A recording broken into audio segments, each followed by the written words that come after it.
Hello guys, welcome back to my channel. My name is Tembisa. If you are new here, welcome. I'm glad to see new faces. Thank you for visiting this channel. I hope you stay. Hope you pick up something you like or something you can learn or something that resonates with you. Yeah, whatever, I hope it's for you. So thank you and welcome to my newly subscribed people.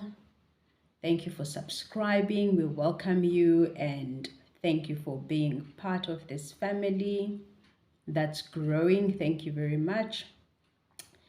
If you have not yet subscribed, please do subscribe, like, share, do whatever you need to do. Like, share, comment. Yeah, so anyway, I'm new on YouTube and so I look through how things work, and I suppose things happen when they're supposed to, because I actually see even huge channels that people don't always like, don't always comment. I mean, I haven't got a clue why that is, but yes. So I do see that this is a normal situation or thing or line that is dropped to say please like, share, subscribe. So I shall do the same. I'm sure it does something positive. So yes, let's do it, guys. Thank you very much. But I see we are nicely growing and it's great. I am loving it. Above everything, I am enjoying myself. That is for me the ultimate, most important. So let's get into it. Let me stop rambling. Let's get into it. Actually, today's topic, what is it? Let me see if I can put it to something, because there's just a lot weighing on my mind, on my spirit, but the outline of it is something to do with mother and daughter difficult relationships,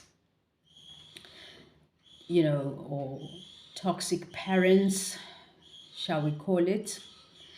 And if I just think about it, this seems to be a general theme. If I just went on my contacts and I thought, just look randomly and look at this person and just imagine, because I know them, their relationship with their mother, and I just took a sample of 10 people that I know, and I can safely say out of 10, maybe 1, 2, 3, 4, it's actually quite high. I thought it would be lower than that. So I would say out of the 10 sample, it's 4 people that have reasonable relationships. Obviously, let's put it into context. What are we saying when we talk about difficult mother and daughter relationships? Because obviously in all relationships there must be a level of uneasiness, because relationships are not supposed, that's why it's called a relationship. People relate, people think differently, there are going to be squabbles that we accept. So that's fine, that's normal. And I am a person that believes that healthy relationships require that people disagree. I am for that. I am totally for that. So don't get me wrong. When I talk about difficult relationships, I'm not talking about situations where it's a yes relationship, the other person has to do what the other person says. No. Because people are supposed to disagree, people are supposed to think differently. It's just a manner in which disagreements are being handled in these relationships. So the common theme about difficult mother and daughter relationships is whereby there's a certain level or high levels of toxicity in this relationship. So basically, I would say the main thing is lack of boundaries, right? Lack of boundaries. So before we get into that, because obviously I am tackling this from my perspective, I'm hardly an expert. I'm just like, talking about it from my experience with my own. I have daughters, so I am a mother of two daughters. They are 26 years old and 19 years old. Okay, so they turning 27 and 20 this year. So yeah, so I have grown daughters. Okay, but just to, as I go on to the conversation, let me just give you a little bit of background so you really understand the context, okay, and why I will more referring to one daughter, right? Because my eldest, the 27-year-old, is disabled, right? So she is still my baby, you know what I mean? So she's still like a child to me. So I'm not, although of course I treat her like an adult, right? But obviously with some limitations, right? Because obviously because of her challenges, I regard her as still my child. Although she's highly intelligent and very much perceptive, um, very much, full of compassion. And I mean, she will literally give me advice on a number of things, which very often I will say, you are right. And so, yeah, but just so you understand the context, so that you don't like question, okay, but why am I talking about the one daughter? So the daughter that, of course, I probably have more interaction in terms of engaging, in terms of, because actually for me now, it's like the second daughter, the 19-year-old, is almost like is the first time I have a teenage daughter. Okay, although my other daughter has been a teenager, but obviously I never like really went through the steps of a teenager, sense of boyfriends and stuff like that. Yes, because still a child, still a baby, which I absolutely love. And one thing I would always say, that if I think back to her illness, then I will say, I've never questioned God. I'm actually thankful, when I seen before how parents of teenagers, struggle with these issues. And I was like, oh, thank you, Lord. I'm not there. I am fully accepting of my situation and, the daughter that you gave me. And, even though, she did not, go through the so-called normal steps, I'm good. Thank you very much. So now with the second daughter, then of course, I have the full spectrum of everything, going through all the stages. Okay, so that's the background. Now I was talking, my daughter, because we always have these long chats with them, and they will always be saying to me, oh mom, oh, thank you for teaching us these things. And they're such lovely children. Thank you, Lord. With the grace of God, they are still children. Well, in the sense of,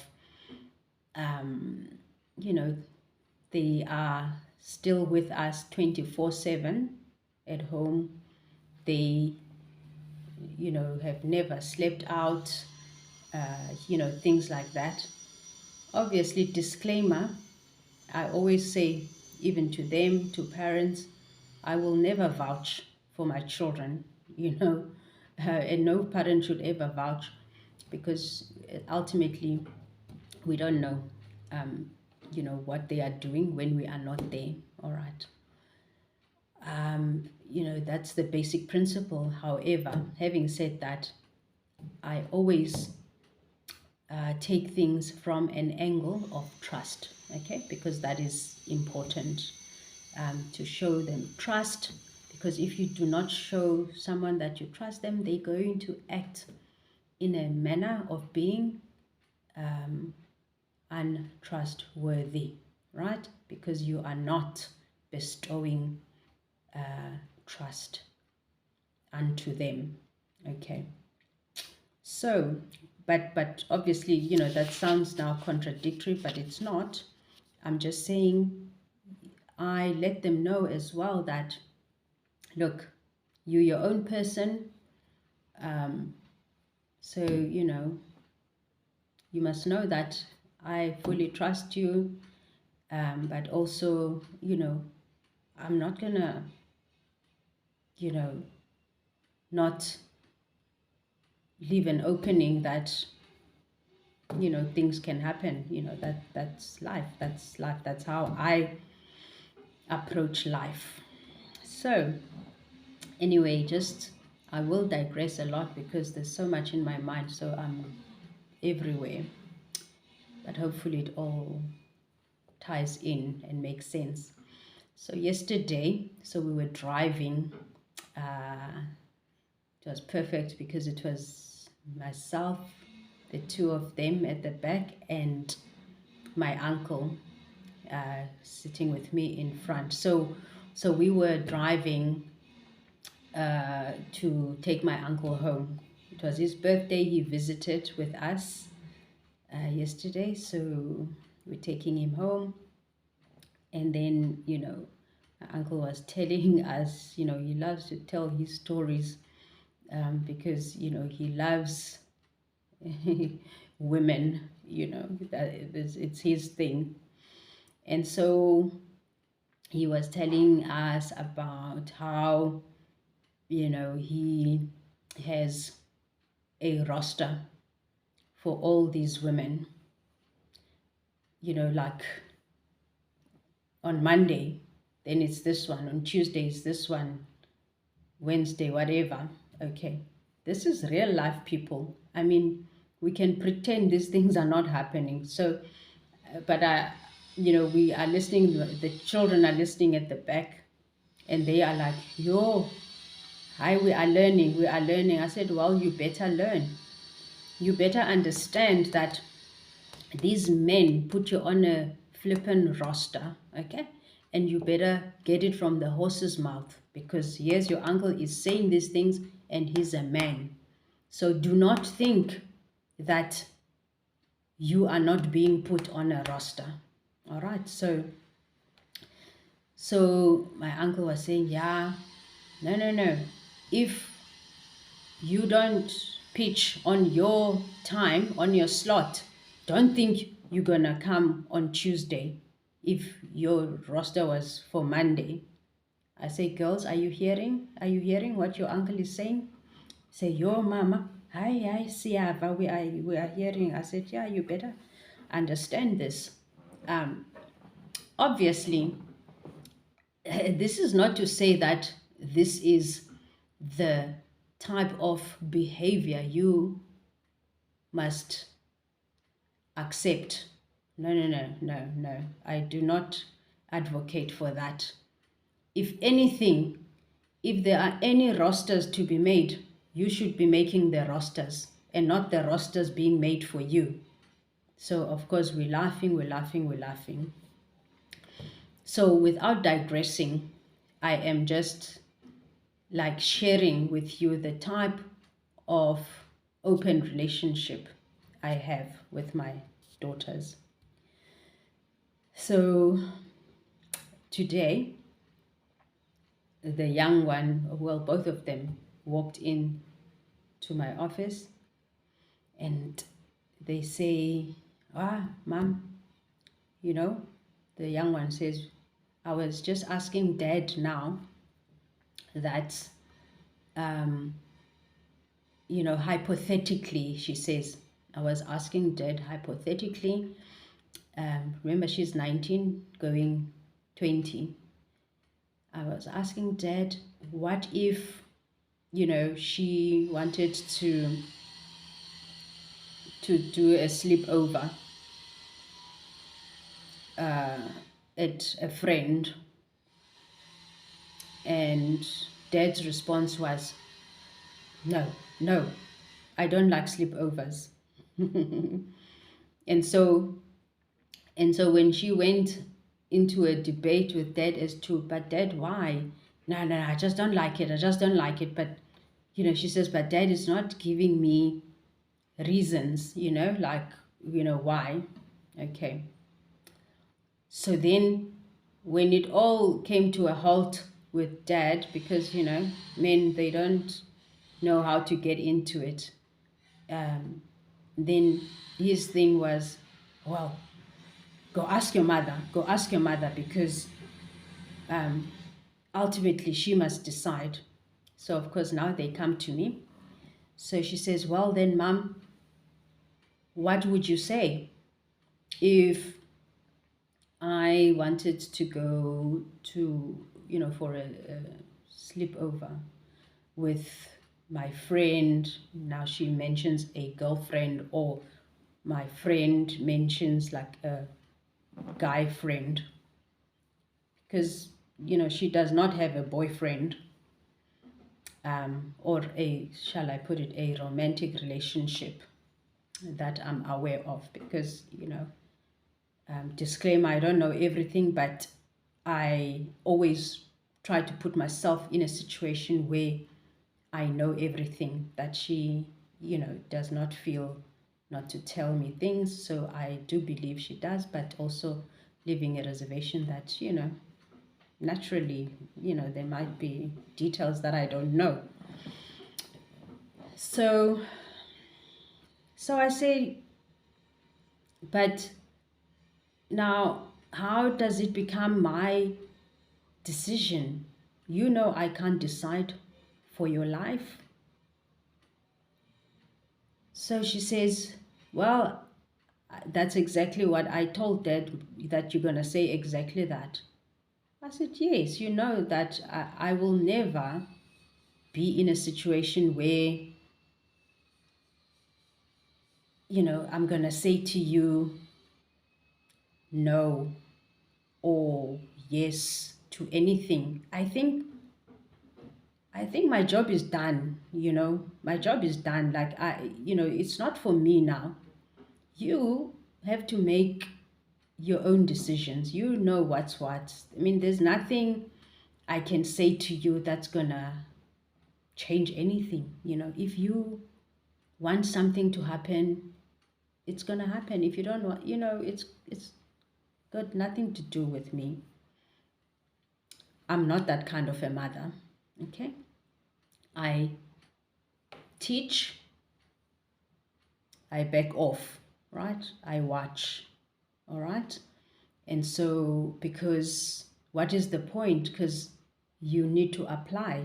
I'm not going to spoon feed you, because if you come for my opinion, I will be cautious, but I will give my opinion if you ask for it. Okay, but I'm definitely not going to meddle there, or you should know dangerous situations that you can put yourself in. If I see maybe danger in a situation, obviously, naturally, one is skeptical of things. The other day, she wanted to go to some place. uh, there was some kind of invitation online. I don't know, with these kids, you never know. But my ultimate thing is that it's your choice. Do the right thing. I pray, and that's it. Like, there's nothing more I can do about it. But the thing that I don't want to do, I don't want to act distrustful, questioning. Um, I don't want to do that. So she went to this thing. I did not go. My husband took her and her older sister. Apparently, they were in some small holding nearby. These people that have this house in like a rural setting, and apparently they had some security, private security. So there was an entrance fee at the gate and whatnot. Just like a kids gathering, or young adults gathering. And so, yeah, and she seemed to have had a good time. She left home at about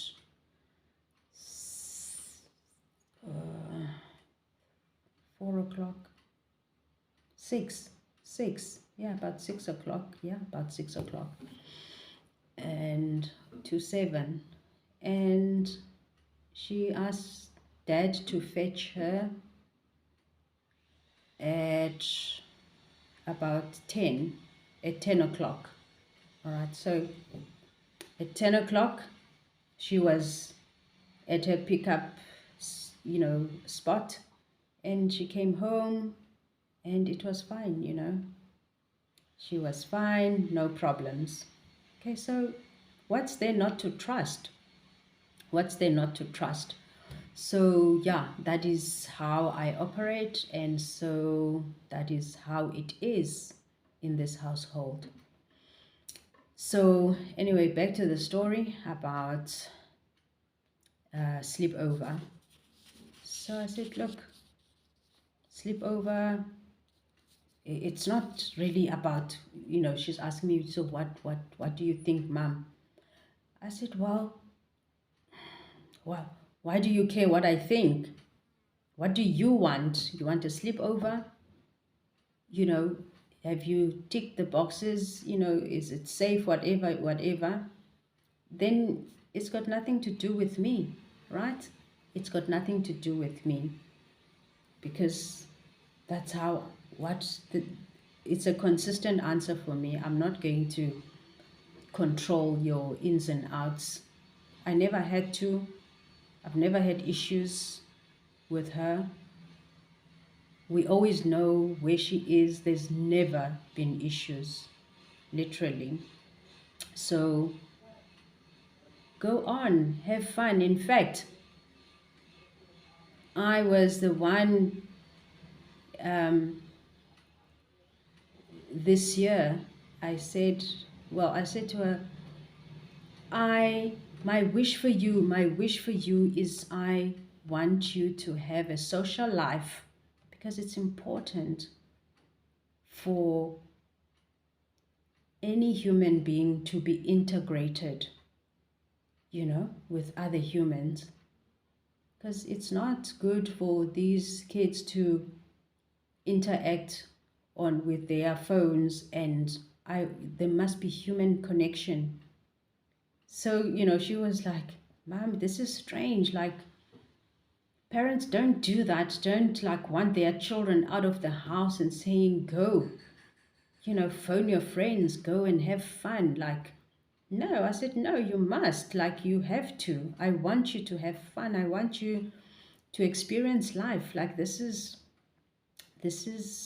critical. You have to, because it is so crucial to who you become, later in life. So I don't wish for you when you're supposed to get settled. I've seen a lot of women, um, they're supposed to be at home, and yeah, they're starting to want to to bar hop and do all sorts of funny things. So no, do the things that you're supposed to do as a young person within, limits and moderation and safety guidelines and all of that stuff. But yes, live life. And because you're such a beautiful girl, and beautiful spirit, and very engaging. I mean, her friends are always, loving her interactions. So why would you deprive people of that? Go and, you know, meet people. So yeah, I'm always saying that. And to the extent, so that I close this segment and, go on to the next one to not make it too long, then I'd rather make it parts. So, I've voiced to her before to say, my true wish for you is that when you have your first time with a boy, you know, I want you to feel so special. I want you to know how beautiful sex is. Like, it is amazing, okay? Because parents generally don't want to talk about these things. I say, no, we will talk about it, because what I don't wish for you is, don't make it's not an ugly thing, it's beautiful, right? And it must happen. And I want it to happen for you. And when it does happen for you, I want it to be the most special thing, to be everything that you have dreamt of, because it is exactly that. But what does happen is that people are duped, and because they make it such a nasty, dirty little secret, that ultimately what happens, a boy grabs you behind a truck and, does a quickie on you. No, no, no. I said, that is not my wish for you. Okay? So my wish for you is to experience beauty, to experience, you know, being made to feel special, in a beautiful place, with romance and music and, all the things. Okay? So there, I want it for you. So don't you ever think that, when you are about to get to that point in your life, that you must feel ashamed. There's no shame. There's absolutely no shame. It is ultimate beauty. This is what people enjoy in life. It is sex, okay? And there is no shame in it. And I don't want you to feel shame. You must just be open and feel love and be loved and give love and know that it's beautiful. So let's continue on the next segment. This is getting hot and deeper. Thank you. Have a fabulous day. Please like, subscribe, comments, share this video, and hit the notification bell. Have a lovely day. Bye.